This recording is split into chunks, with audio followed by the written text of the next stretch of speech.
Buenos días. Iniciamos la lección número 15 de Recorridos por Madrid con la calle Velázquez de Alcalá a Goya, pero ahora en la acera de los impares. Hemos girado el plano para que veáis mejor que vamos a analizar, así como antes la acera de los pares teníamos solo 3 manzanas, aquí sin embargo tenemos 5 manzanas. ¿Por qué? No sé por qué motivo, aquí hubo una fragmentación de las manzanas del barrio de Salamanca en 2 manzanas más pequeñas, con la calle Urtubay, que era la que aparecía aquí en medio. Vamos a empezar a analizar estas 2 manzanas. Como veis aquí hay una actuación de estas viviendas de ladrillo que habíamos visto viendo las calles de Villanueva o Jorge Juan, creo que eran, y la calle Gurtubay aquí, donde había un grupo de viviendas racionalistas. Entonces, como vemos, las casas que vamos a ver en general han respetado la alineación original de la manzana, por lo cual habría muchas manzanas donde, exceptuando bloques que casi siempre son de la misma época, que son de los años 20, que invaden el patio de manzanas. Sin embargo, en muchas podríamos recuperar jardines para mejorar las condiciones de las viviendas interiores, que es uno de los problemas de Madrid. Esta era la calle de Alcalá y hablábamos del desastre que nos parece este paso subterráneo, que realmente no creemos que alivie mucho porque son recorridos que tienen semáforos continuamente y sin embargo estrechan muchísimo la acera de Alcalá, destrozan la avenida, impiden que aquí pudiéramos colocar la estatua del general Espartero. En fin, aquí tenemos una sucesión de casas que ya vimos, las vimos antes hablando de la calle de Serrano, que eran casas muy interesantes de la primera época del barrio de Salamanca, las casas preciosas, con sus miradores, sus balcones, sus juego de ladrillo y estuco, sus aleros de madera. Aquí hay una casa muy singular, que es esta. Fijaros que es una casa, quizá la veamos más cerca luego, que se ha atrevido a unir 2 huecos y colocar en medio un pilar de fundición con esa especie de ábaco granadino, y que por lo tanto tiene un mirador mucho más ancho que los miradores tradicionales de Madrid. Es una casa muy, muy valiente porque no solo ha hecho eso, ha hecho también otra cosa, ha colocado la puerta de manera asimétrica, lo cual indica que es un arquitecto muy novedoso, y luego se ha atrevido a perforar los locales también con sus columnas de fundición. Es decir, por primera vez el acero, la pieza de fundición, el pilar de fundición, según Navascués, a partir de 1868, de la marcha de la reina Isabel II, empiece ya en Madrid a utilizarse el pilar de fundición, olvidando ya los pilares de madera, también las vigas. Y a partir de entonces, pero sin embargo no habíamos visto aparecer, excepto en algún ejemplo que vimos, atreverse a que apareciera el pilar en fachada, que es un paso para el mundo moderno, es decir, es un paso para crear ya unas fachadas diáfanas, totalmente transparentes. Fijaros la impresionante que tiene que ser esos salones. Tienen que ser maravillosos esos salones con esa columna o estos miradores. Es una casa realmente fascinante. Fijaros, aquí tenemos un gran portalón. Fijaros que son arquitectos que están ya. Este arquitecto está jugando a la sinceridad con el ladrillo. Ya no utiliza ménsulas de piedra como esta casa de al lado para sujetar los balcones, sino que ya muestra el hierro de los balcones. Y aquí, como vemos, se ha atrevido a colocar los pilares de fundición de la estructura de la casa a llegarlos hasta fachada. Es un arquitecto que se habría atrevido a hacer probablemente ya toda la fachada de acero y cristal. Fijaros que no le importa que el hueco sea muy bajito comparado con los huecos más verticales, es decir, es un arquitecto en ese aspecto de proporciones ya más hispanas. No le importa por crear, fijaros qué pequeñita es esta columna de aquí. Es un arquitecto en cierta manera, podríamos decir, revolucionario. Casi todos los arquitectos que empiezan a manejar el juego del ladrillo, si os fijáis, luego son arquitectos que suprimen la decoración de los huecos, que acaban suprimiendo todas las labores del estuco, acaban suprimiendo las cornisas, y acaban siendo arquitectos donde solo usan el ladrillo, el acero y el cristal. En ese aspecto muy modernos. Aunque a veces sus edificios pecan un poco de excesivamente duros. Fijaros qué casa tan bonita con estos espacios transparentes donde el muro ya ha quedado perforado. Fijaros que incluso aquí se ha atrevido, aquí con 2 pilares, se ha atrevido a soportar todo el peso de esta fachada. Casa bonita. Y fijaros cómo al final es típica casa del barrio de Salamanca, con el último piso más sencillo y siempre con sus aleros. Estos arquitectos ya siempre usan aleros de madera. Fue una especie de vuelta a la artesanía, vuelta a los valores auténticos de los materiales de construcción, tratando de suprimir todo aquello que de manera era estuco o era elemento que ocultaba la sinceridad constructiva. Al lado tenemos esta, que recuerda mucho a ambos en la rejería y tal, pero este es menos atrevido, ya veis, no aún mantiene los grandes elementos de piedra de los balcones, pero bueno, se parecen bastante ambas. ¿Veis el equilibrio entre... Son los miradores probablemente los más anchos que encontremos en Madrid y es debido a esa singularidad. Al lado tenemos una casa que formó parte, se creó por una fundación de un matrimonio, la Fundación Universitaria Española, una casa de 1901. La fecha nos puede indicar cómo hacia 1900, o sea, a punto ya de reinar Alfonso XIII, cambia bastante la arquitectura. Llega mayor influencia de París, llegan los grandes mensulones, van desapareciendo la rejería en los balcones de Pantapimera para aparecer los grandes balcones corridos. Todo se va barroquizando mucho por la influencia parisina. También las barandillas se liberan de la barandilla española de barrotes verticales y empiezan a hacer juegos de dibujos preciosos que conducirán a las barandillas maravillosas de la Belle Époque. Fijaros la puerta tan bonita y el tratamiento ya de estucos en fachada. Fijaros qué diferencia entre la arquitectura anterior, que quería mostrar cada vez mayor la sinceridad, y esta arquitectura que vino más de París, que buscaba un poco ocultarlo todo, envolverlo en un mundo de gasas y de adornos. Frente a unos arquitectos que están buscando la sinceridad, como pasará luego en las escuelas Aguirre y en muchos edificios madrileños de ladrillo, estos otros toman la moda de París de un mundo mucho más espléndido, más rico, aunque sea más de apariencia. Pero fijaros qué casa tan trabajada, con estos torreones insinuados por las pilastras, con los miradores y con toda esta decoración enorme, tanto en los elementos horizontales, en las ménsulas, la decoración de los paños intermedios. Y es ya un mundo distinto. Fijaros la carpintería con este trabajo. Es un mundo distinto, fascinante también, quizá demasiado barroco para el gusto español, un poco débil para el gusto español. Aparece este tratamiento de las esquinas, que antes no habían tenido necesidad de hacerlo nunca los arquitectos del ensanche, pero ahora ya viene este mundo que culminará en la Belle Époque con enormes miradores curvos, curvilíneos. Fijaros que aquí aparece ya el torreón, que tampoco nunca en el ensanche madrileño había necesitado estos arquitectos, nunca habían necesitado torreones para marcar su arquitectura. ¿Por qué? Porque era una arquitectura que era de continuidad, de educación. Ninguna casa quería destacarse de las demás. Se basaban en la continuidad. Y era lo típico del ensanche, por eso eran manzanas todas iguales, por eso no había ejes. En cambio, en la Belle Époque, el mundo parisino, ya no asume bien los ensanches. Por eso trata de romperlos, creando grandes avenidas. En esas grandes avenidas sus edificios quieren tener torreones. Poco a poco va suprimiendo esto que le empieza a parecer demasiado arcaico por grandes miradores macizos. Aparece también el hormigón, empieza a utilizar el hormigón, esta arquitectura. Es todo mucho más ampuloso. Cambia la escala, una gran escala, lo hemos visto en las aceras de los pares. Hay un cambio radical a principios de siglo, en parte coincidiendo con el reinado de Alfonso XIII. Un cambio radical a una arquitectura que ya es más cosmopolita, más internacional, venida de la moda marcada por París, más falsa también, donde ya no cabe la aparición en cierta manera del ladrillo.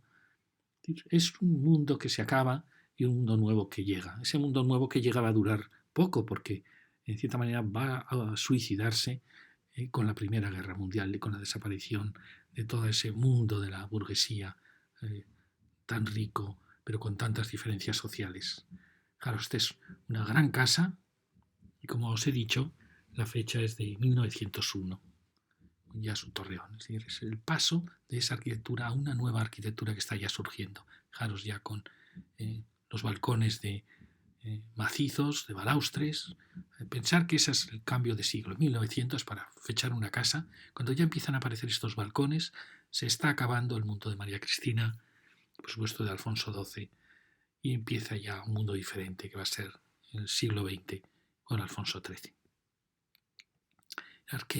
Qué bonita en su decoración. Fijaros, ya mucho de esto se está acercando al modernismo. El modernismo en Europa va de 1900 a 1910, que supone una liberación de las enseñanzas clásicas para diseñar ya una arquitectura mucho más libre. Aquí aún no es así, pero en las barandillas sí que se empieza a notar una gran libertad.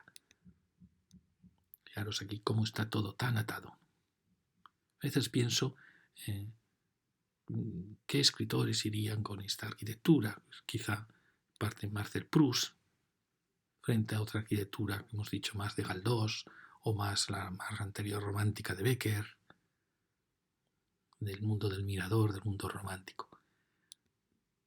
Bueno, fijaros la secuencia tan rica de la variedad, y eso que tiene mucho de español aún en esta, como veis, esta proporción que va disminuyendo hacia el último piso, y aún se van marcando las clases sociales en este mundo, y luego todo eso se irá borrando. Y al lado tenemos una casa muy curiosa, porque como veis es una casa que vuelve a utilizar el ladrillo, la tradición madrileña, y que ha tenido un levante muy brutal, como veis. Fijaros la puerta tan preciosa, y luego fijaros el diseño de los miradores. Ya son miradores que empiezan a ser macizos, con un paso intermedio al mirador ya más de la Belle Époque, que ya es un mirador más macizo.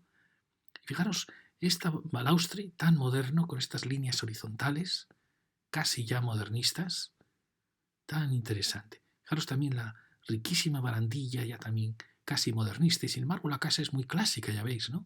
Su composición se marca como dos torreones, es una mezcla de estilos, por un lado ya más libres, que se nota en el diseño de todas esas barandillas inferiores y en el diseño de estas balaustradas.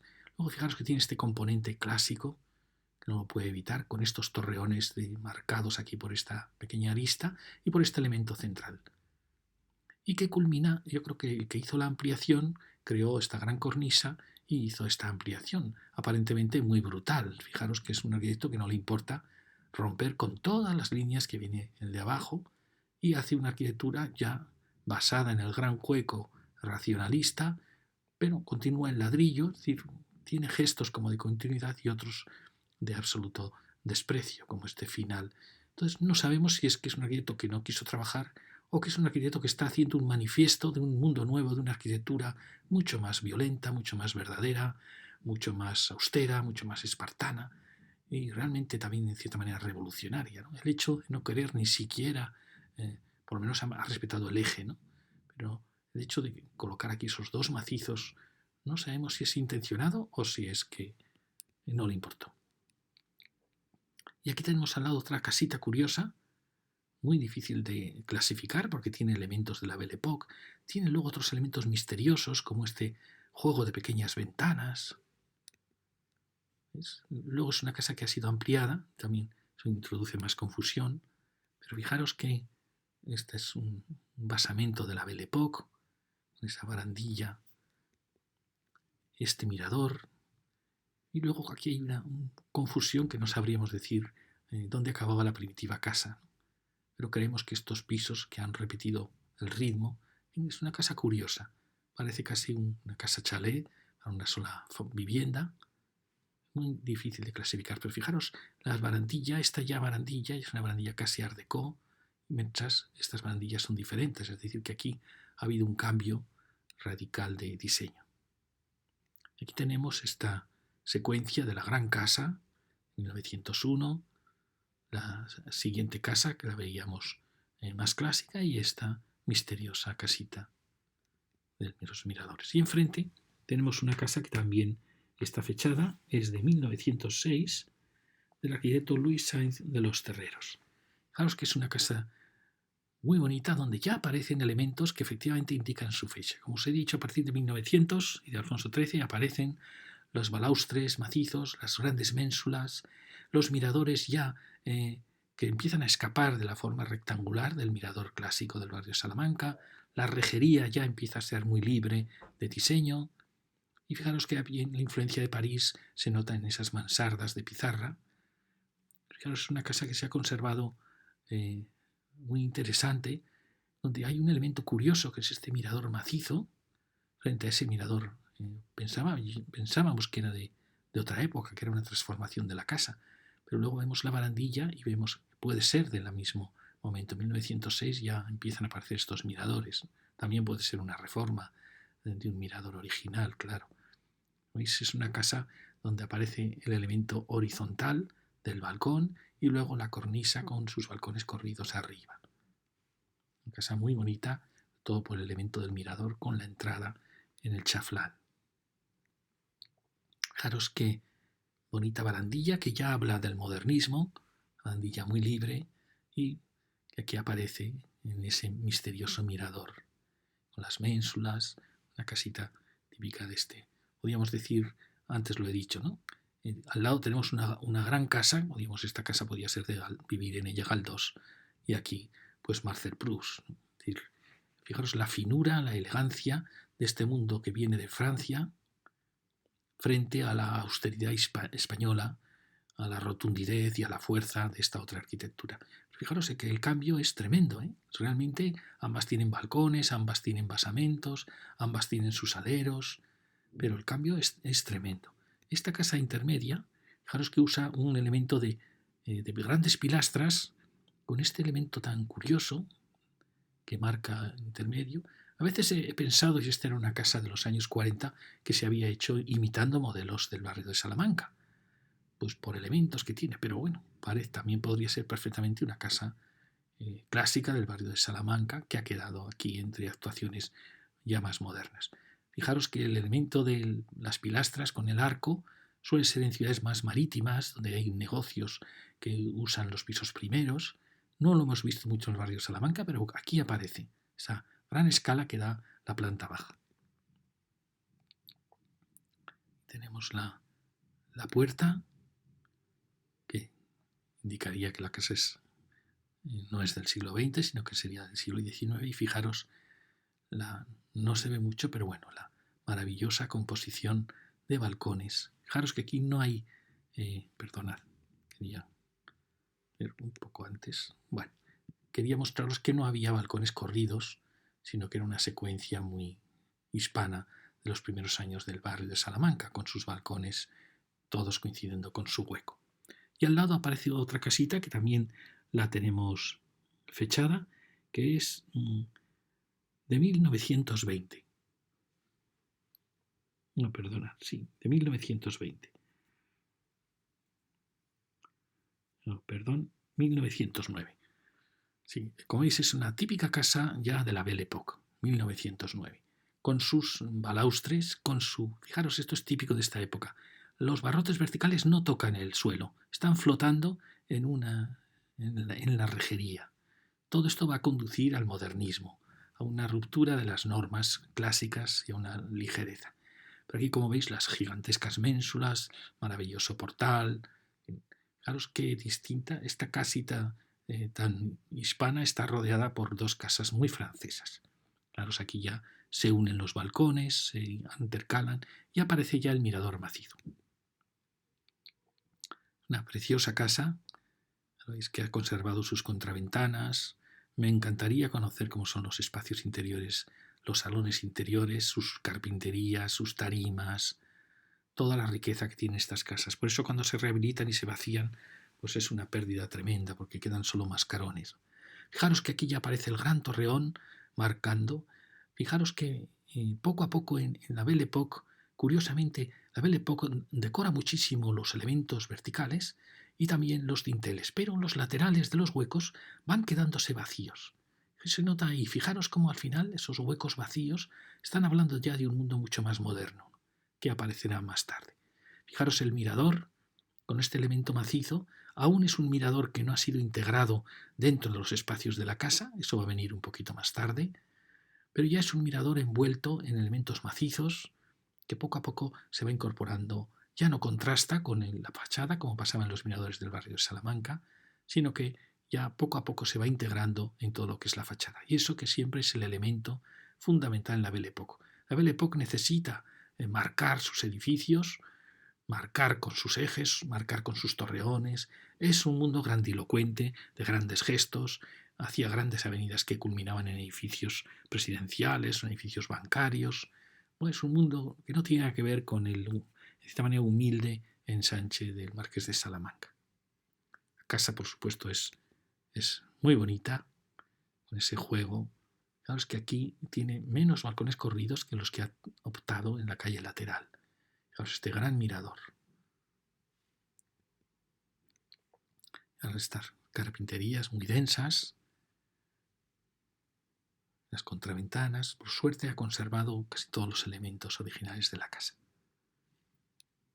Fijaros lo que os decía, los barrotes que no tocan, que quedan flotando en la rejería.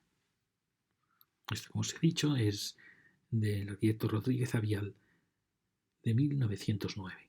Es decir, que está flanqueada esta manzana por dos casas de una época muy parecida. 1909.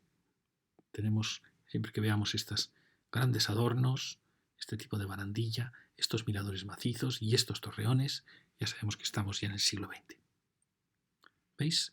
Dos casas, 1907 y 1909, rodean a una casa aparentemente del siglo anterior, casi, por lo menos de una filosofía muy diferente. Y enfrente tenemos una casita de 1889 del arquitecto Gómez Acebo, que forma parte de esos arquitectos que os hemos dicho antes que eran revolucionarios en el sentido de que querían mostrar la sinceridad de los materiales. Es una casa preciosa, con un juego tremendo de ladrillos, fijaros, donde va suprimiendo poco a poco estos arquitectos, quieren suprimir los estucos. Fijaros que el mundo que les va a llegar va a ser el mundo que acabamos de ver, un mundo que va a llegar de París, con todo estucos por las fachadas, donde casi el ladrillo va a desaparecer. En cambio ellos estaban en una lucha por volver a una cierta artesanía, casi se pueden considerar que eran neomudéjares, neogóticos, veremos sus barandillas, una lucha por volver a la sinceridad de los materiales. Por eso ya aquí no vuelan ménsulas para los balcones, sino que es la propia rejería, prácticamente con ladrillo, hierro y cristal querían hacer todas sus fachadas. Fijaros que ya no queda casi estuco más que en esos dinteles. Pues curiosamente les va a venir un mundo totalmente diferente al que ellos esperaban. Fijaros que la rejería es casi neogótica, con estos dibujos. Eran arquitectos muy, muy interesantes. También es verdad que su arquitectura a veces peca un poco de excesivamente sincera, ¿no? Arquitectos que quieren demostrar la sinceridad de los materiales y al final las casas, todas en ladrillo, con estos juegos, acaban agobiando un poco y uno a veces descansa la vista en los estucos, ¿no? En los elementos serenos del estuco, y echa en falta las casas del barrio Salamanca que estarán todos de estuco. Bueno, ya veis que la secuencia es muy bonita, siempre dentro de esa gran sinceridad. Unen estos balcones para mostrar como una especie de torreón final de la casa, creando esta simetría y este espacio de tres balcones centrales, con esa coronación. El mirador también es muy bonito, con esa rejería casi neogótica. Es nuevamente una arquitectura, como veis, de alturas más bajitas. Podríamos decir que intenta acercarse más a lo popular. Alguien diría que estos movimientos dieron origen en Inglaterra a movimientos, los de Morris, movimientos que recuperaban la artesanía, que construían ciudades jardín para los obreros, movimientos que luego condujeron en parte a movimientos socialistas para igualar las clases sociales, y a lo mismo que buscaban esta sinceridad en los materiales, la buscaban en la sociedad. Al lado tenemos una casita, fijaros, donde vuelve a aparecer ya el estuco en estos miradores macizos, por lo tanto ya tiene que ser de 1900, con esta puerta heredera a las antiguas tradiciones, con ese barandal, como veis, ya casi modernista, con esas flores, y que sin embargo es muy clásica en su composición. Es decir, son arquitectos que están debatiendo en dos mundos, uno que procedía del ensanche español y otro que ya viene del mundo francés. Y fijaros que ha sido rematada por una arquitectura del clasicismo moderno, casi art déco, casi podríamos decir de mussoliniana, con estos, siempre que veis estos balaustres que son cilindros puros, estamos hablando de un clasicismo moderno, algo que quiere simplificar el mundo clásico y acercarlo al mundo moderno. Se parece mucho al mundo art déco, a Giorgio de Chirico, a esos pintores de la pintura metafísica, de la fotografía, a Herbert Ries, es decir, un mundo que está buscando una serenidad clásica, un tiempo detenido frente a toda la exuberancia de la Belle Époque, está buscando un mundo nuevo. Muy interesante cómo rematan edificios con otro tipo de ensoñaciones, que basta ver sus barandillas, el contraste tremendo entre esta barandilla y esta barandilla tan clásica, tan rotunda, tan abstracta. Y al lado tenemos otro precioso edificio, que este es ya de 1920. Es muy difícil a veces acertar con las fechas de los edificios. Yo realmente desde 1850 me pierdo, porque también los arquitectos van variando muchísimo. Son arquitectos eclécticos, románticos, cambian de repente hacia una iglesia neogótica y al día siguiente un palacete neoclásico o renacentista, pero hay detalles que sí que uno puede ir aprendiendo. Por ejemplo, fijaros, de estas casas de 1912 que vimos en la acera de enfrente y esta de 1920, ¿cómo podemos saberlo? Pues fijaros, aquí aparece ya un elemento muy curioso, que es esta galería de pilares, que realmente es muy transparente, pero son pilares que ya no obedecen a una norma clásica. Fijaros también cómo los miradores van absorbiendo toda la riqueza de la fachada y aquí, fijaros que los huecos ya están sin decoración. Eso es un acercamiento poco a poco a posturas más austeras que acabarán conduciendo en parte el mundo de Viena poco a poco hacia un cierto racionalismo y a la arquitectura de los años 20. Este edificio es de los años 20. Como os he dicho, es de 1920, de Julio Carrillero. Fijaros que sigue muchos elementos que hemos visto antes, pero veis aquí hay ya una simplificación en los huecos donde ya no aparecen los adornos en los huecos. Sí que el basamento sigue siendo un basamento de la Belle Époque, perfecto, pero ya hay elementos, esta simplificación, fijaros, tan exagerada del machón del mirador, hay elementos que le van acercando al mundo ya del Art Déco, elementos extraños como estos balaustres que le van acercando. El mundo Art Déco fue un mundo muy en relación con la pintura metafísica, con el surrealismo, con el mundo de los sueños. Ahora esta exageración de estos balaustres, con este paño tan liso, con estos miradores tan finos y con esa galería. Esto aparece mucho en el mundo del Imperio Austrohúngaro, este juego donde se está buscando nuevas formas. Como veis ya, y a la vez muy modernas, ya está abriéndose mucho la fachada. Hay una lucha entre la geometría y las formas rectas y las formas curvas.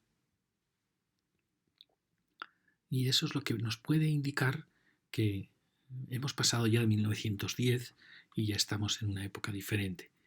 En Europa realmente en estos años ya ha acabado la Primera Guerra Mundial y Europa está destrozada. Entonces realmente la Belle Époque podemos decir que ha desaparecido ya. Y aparece una arquitectura que va a ser de los años 20, con sus grandes miradores más serenos, más clásicos, ya los veremos. Fijaros qué casa tan bonita con esa secuencia. ¿Veis que se van mezclando los planos? Ya siguen los torreones Art Déco, pero ya con un escalonamiento. Si a este edificio le quitásemos la decoración, estaríamos ya muy cerca de un edificio que empieza a ser pre-racionalista. Fijaros qué elementos tan exagerados de repente, frente a elementos mucho más puros. Es curioso, un edificio muy, muy interesante. 1920, como os digo. Sí que os quería decir, recordar en Correos, el edificio de la Plaza de Cibeles, antiguo edificio Correos, que tiene también estas galerías altas en lo alto, es ya una escritura muy cercana al Art Déco. Y aquí vemos un poco la secuencia que hemos visto. El edificio este edificio del medio y el edificio de ladrillos, que mostraba con toda sinceridad el juego del ladrillo. Era más clásico, pero veis, los tres han respetado, igual que estos, la alineación del patio, de manera que aquí podría aún recuperarse, igual que aquí en parte podría recuperarse un jardín. Y ahora llegamos a una casa ya que empieza en las rotondas, es la vivienda del Marqués de Morella, de 1893. Fijaros qué casa tan bonita, que tiene muchos de los valores de la arquitectura del barrio de Salamanca, con el ladrillo plantillado, los balcones, pero con muchos elementos ya que vienen de París, que es este balcón corrido y ese balcón corrido típico de las casas de París, del Baron Haussmann, que marcaba esos balcones corridos al principio y al final de la casa. Se nota la influencia de París también en las mansardas de arriba, pero es de los edificios de Madrid que tiene este torreón final, recuerda al de la Plaza Independencia, recordáis, de José Grases, que marcaba estos grandes torreones tan bonitos y que en todos ellos se da esta continuidad del balcón superior, algo que no tenía el ensanche madrileño original. ¿Veis? Aquí el gran balcón primero, que gira en la rotonda, y los bellísimos miradores. Como digo, 1893. Estamos en la regencia de María Cristina. Como veis, la secuencia es muy típica del barrio de Salamanca, las preciosas molduras, las grandes losas de la rejería, que es más, de una manera más clásica. Una casa preciosa, como veis, muy cuidada, muy bonita, unos miradores que recuerdan en parte dibujos musulmanes, ¿veis? Y como veis aquí es una rejería clásica, pero ya empieza a tener sus libertades. Bueno, siempre las tenían, ¿no? en la rejería. Curioso la aparición del mirador en mitad de la gran rotonda curva. Es muy bonita esta arquitectura de los grandes torreones curvos. Serán espacios al interior muy bonitos. Fijaros la riqueza en esta primera planta, con esas columnillas que le hemos visto en alguna casita del ensanche. Y es un mundo que toma cosas del mundo árabe, del mundo clásico, del mundo todo muy alargado, del mundo parisino. Y al lado aparece un edificio que ya es un poquillo posterior, es realmente 11 años posterior, que es la casa del marqués de Fromista de José Espelius, que es el mismo arquitecto que hizo la Plaza de las Ventas. Fijaros que aquí ya aparece 1904, 1907 ya aparece el balcón de balaustres, fijaros ya la barandilla con mucha más libertad, sigue existiendo el zócalo, pero ahora aparecen estas enormes ménsulas que recordáis que en esa casa anterior eran mucho más austeras. Esto indica que ya estamos muy cerca del mundo de la Belle Époque, con estos grandes mascarones, los grandes portalones. Hay muchos elementos que son aún muy madrileños, como el ladrillo plantillado. Fijaros la secuencia, ya huecos en arco, que esto no había aparecido nunca en el ensanche madrileño. El mirador tan largo, decíamos antes de los miradores largos de la calle de Alcalá, estos también son muy largos. Todo indica que se han roto en cierta manera los cánones del siglo XIX y ya entramos en un mundo nuevo, aunque como veis, respeta aún muchísimo en el ladrillo, en todas las composiciones del barrio de Salamanca. Fijaros qué preciosa un torreón también. Pues fijaros que son idénticas casi las dos casas, pero una tiene muchos elementos del siglo XIX y esta ya tiene elementos del siglo XX. Fijaros qué mirador tan precioso, y la pena es que ha sido sustituido aquí por un mirador muchísimo más pobre, gran torreón, y parece mentira que este arquitecto haya hecho la Plaza de las Ventas, pero es lo que les decimos, son arquitectos que tan pronto toman la moda de París como toman el neomudéjar español. Entonces son arquitectos muy, muy, muy volubles y muy ricos en su recorrido, en su discurso.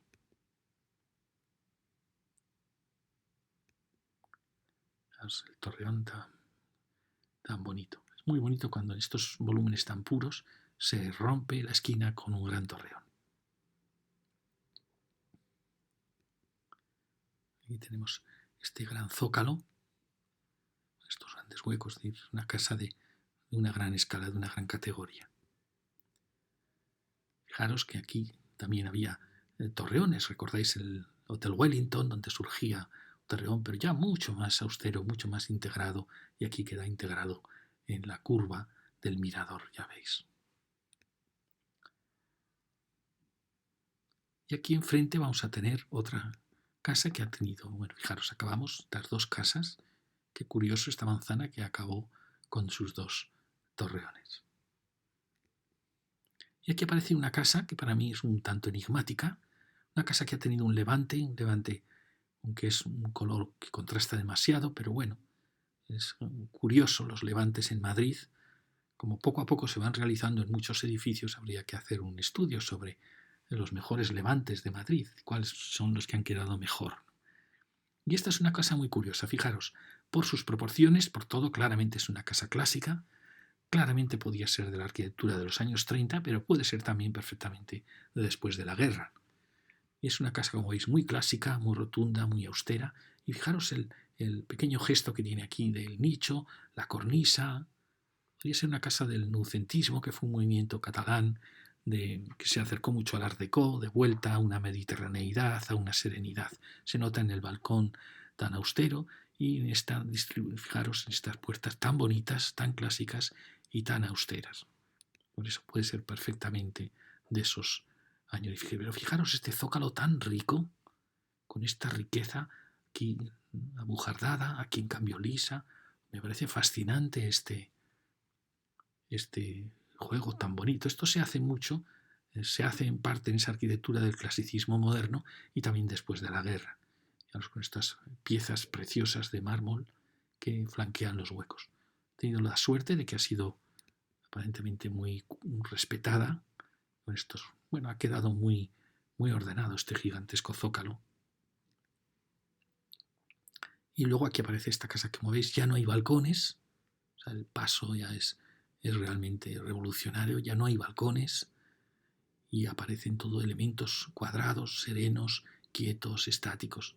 Recuerda mucho la arquitectura del Hotel Wellington, que era del año 44, o esta arquitectura de la posguerra, donde es tan austera que ni siquiera, no solo aparece el hueco cuadrado, ni siquiera aparecen las terrazas que aparecerán después. Pero es una arquitectura que hizo ciudades magníficas. Realmente son edificios magníficos y a gran escala responden muy bien a la gran escala con sus pilastras. ¿Veis? Es una casa muy serena, muy quieta y que, bueno, ha tenido esa elevación de 2 pisos. ¿Veis? Ese mundo tan sereno. Y aquí tenemos una casa curiosa que rompe mucho la continuidad del barrio por sus propios materiales, el granito, pero que tiene sus valores. Hay que decir que fijaros que ella ha creado este elemento más macizo, como recordando un poco el zócalo y esta línea de balcones del barrio, y luego tiene, por así decir, una reinterpretación del mirador moderno, o del mirador realmente.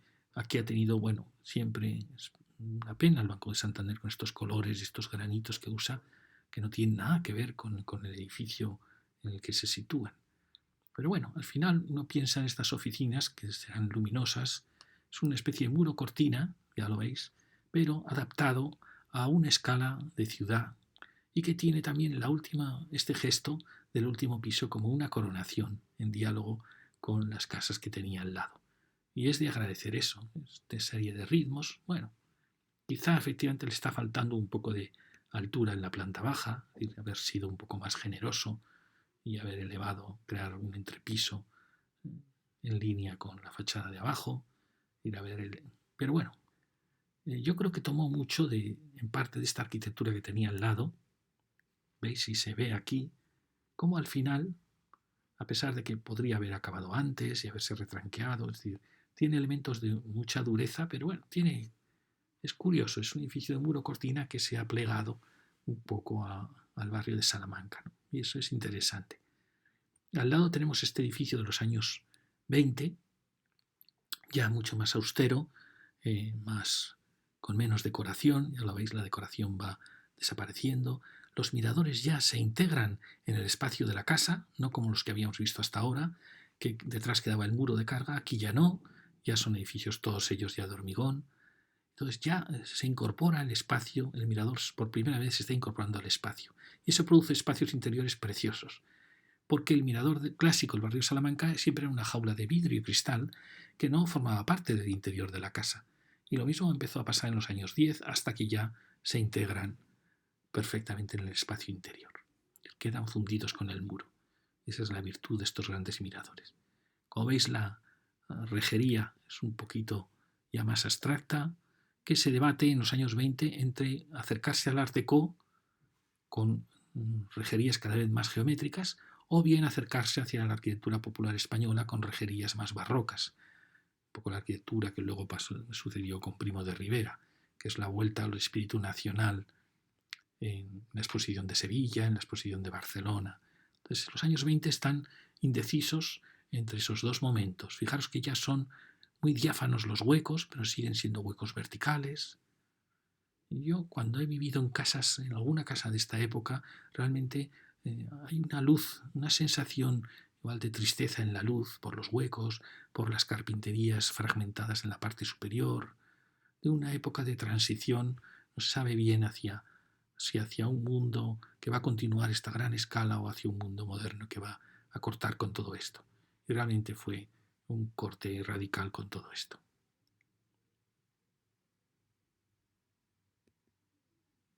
Y de aquí pasamos a otra casa.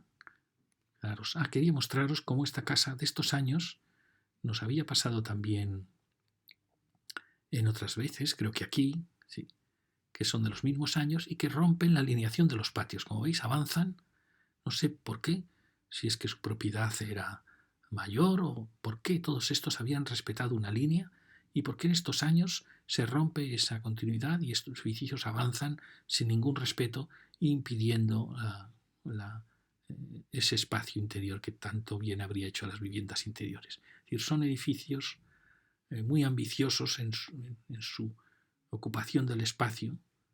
Quizá lo que les falta de ambición en su arquitectura lo tienen en ocupar el espacio. Es curioso que son siempre de la misma época. Al lado tenemos este edificio, ya veis también, con esta rejería, edificio clásico ya de estos años, ya de 1900. Claro, ya el mirador ya más tendiendo ya al hexágono, semi-hexágono, y fijaros qué curioso aquí, como la columna ha quedado partida por el balcón. Es decir, eran arquitectos que estaban haciendo guiños al clasicismo, ya lo veis, esto es una salvajada en cualquier tratado clásico, pero a ellos no les importaba. Son arquitectos en ese sentido con una libertad total. Aquí curiosamente lo ha partido en dos espacios, con este detalle de la sillería dibujada.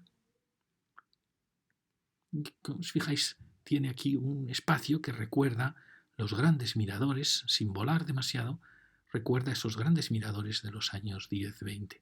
Fijaros qué huecos tan tremendos están apareciendo ya aquí, flanqueados por estas pilastras. Por eso es una casa que ya va más allá de 1910. Es plena Belle Époque, pero con esta austeridad de quedarse en la línea casi de fachada. Y justo aquí es donde ha creado la puerta. ¿Veis? Es un hombre que estaba jugando. Aquí tenéis las columnas perfectas en lo que es como el torreón que flanquea la puerta. Y ya pasamos a la última casa, quizá una de las casas más interesantes de este recorrido, que es una casa de los años 30, que es ya es del arquitecto Manuel de Cárdenas. Y fijaros que empieza un mundo nuevo realmente. Fijaros, mantiene la planta baja y el zócalo, pero ya con una gran austeridad, ya sin ninguna apenas decoración, solo ha quedado esta decoración. Y fijaros ya el mirador, cómo ha sido transformado el mirador que empezó en la Belle Époque con esos grandes miradores llenos de adornos. Ahora ya es un mirador espartano, austero, militar, revolucionario, con esta ventana que era clave en esta arquitectura, la ventana de guillotina, que permitía grandes huecos horizontales y luego, por supuesto, las persianas. Es una arquitectura, de cierta manera, épica, la que yo llamo de estos años 30, que en cierta manera parece como si anunciase una confrontación.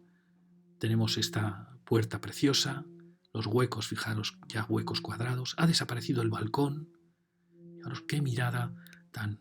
Parece que es una arquitectura que la asumen arquitectos siempre jóvenes, revolucionarios, tanto de Falange como de la República, como comunistas, socialistas, y que lo que pretende es crear un mundo nuevo, una estética nueva. Por un lado se abre muchísimo las fachadas, por otro lado hay un clasicismo en sus huecos, en su serenidad, en el rechazar la decoración. Fijaros, aparece ese balaustre que hemos dicho, típico del Art Deco y de la arquitectura de Mussolini, que es el balaustre de cilindros, donde ya se ha suprimido la decoración. Fijaros qué planta tan bonita, con esa sucesión de huecos tan continua entre lo que son los elementos más fuertes, que son estos torreones. Fijaros qué hueco gigantesco en los torreones. Esta pérgola probablemente es posterior.